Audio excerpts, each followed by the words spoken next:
আসসালামু আলাইকুম। ইরানের প্রেসিডেন্ট ইব্রাহিম রাইসি গত 3 দিন আগে হেলিকপ্টার দুর্ঘটনায় ইন্তেকাল করেছেন।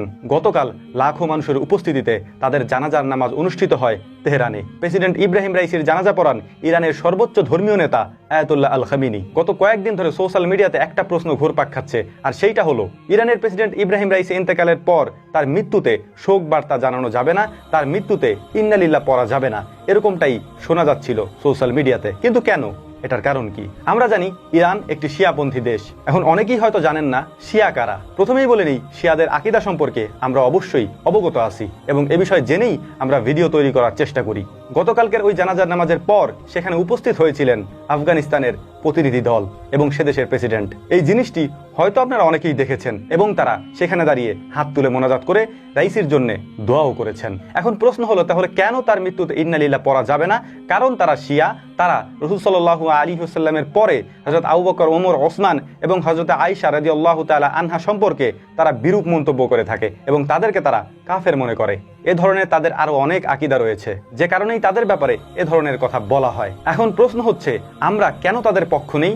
কেন ইরানের পক্ষে আমরা কথা বলার চেষ্টা করি? তার একটা মাত্র কারণ, আর সেইটা হচ্ছে পৃথিবীর মধ্যে এমন কোনো দেশ নেই যারা পশ্চিমাদের দিকে আঙুল তুলতে পারে। পৃথিবীতে একটা মাত্র দেশ ইরান, তারাই শুধুমাত্র পশ্চিমাদের ঘুম হারাম করে রেখেছিল এবং পৃথিবীতে একমাত্র দেশ যারা ইসরায়েলের বিপক্ষে গিয়ে তাদের ব্যাপারে কথা বলে এবং তাদের সাথে যুদ্ধে লিপ্ত হয়। পৃথিবীতে আর কোনো দেশ নেই। আমরা যাদের কথা বলি, মুসলিম হিসেবে আমরা যাদেরকে চিনে থাকি, আপনি শিয়া বলেন, সুন্নি বলেন, আর যাদেরকেই বলেন এবং বিশ্বের যত বড় বড় ইসলামী দল বলেন আর সংগঠন বলেন আর দেশই বলেন না কেন, কেউই ইরানের মতো কোনোদিনও ইসরায়েলের বিপক্ষে যেতে পারেনি।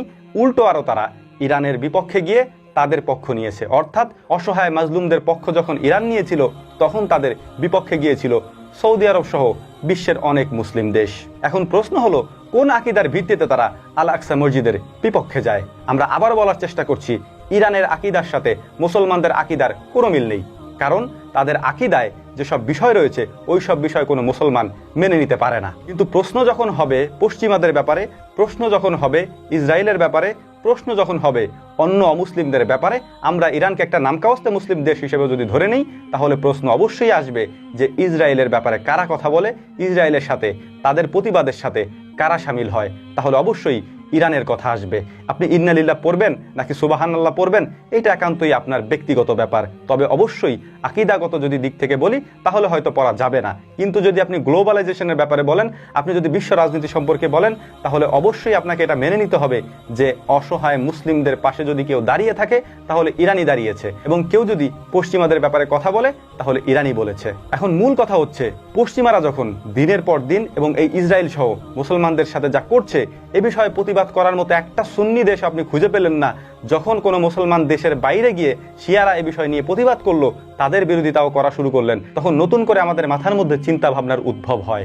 ভিডিও শেষ করব, তবে আবারও বলছি, শিয়াদের আকীদার সাথে মুসলমানদের আকীদার কোনো মিল নেই। শিয়াদের আকীদার সাথে আমাদের কোনো সম্পর্ক নেই এবং শিয়াদেরকে আমরা মানিও না মুসলিম হিসেবে।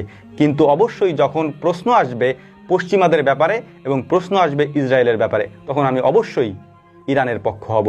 এবং এইটা গ্লোবালাইজেশনের ব্যাপারে, বিশ্ব রাজনীতির ব্যাপারে আপনি যদি এটা বুঝে থাকেন তাহলে ভালো, আর না বুঝে থাকলে আল্লাহ তাআলা আপনাকে বোঝার তৌফিক দান করুন। ওমা তৌফিকি ইল্লা বিল্লাহ। নাসরুম মিনাল্লাহি ফাতহুন কারীম ওয়া আখিরু দাওয়ানা আলহামদুলিল্লাহি রাব্বিল আলামিন।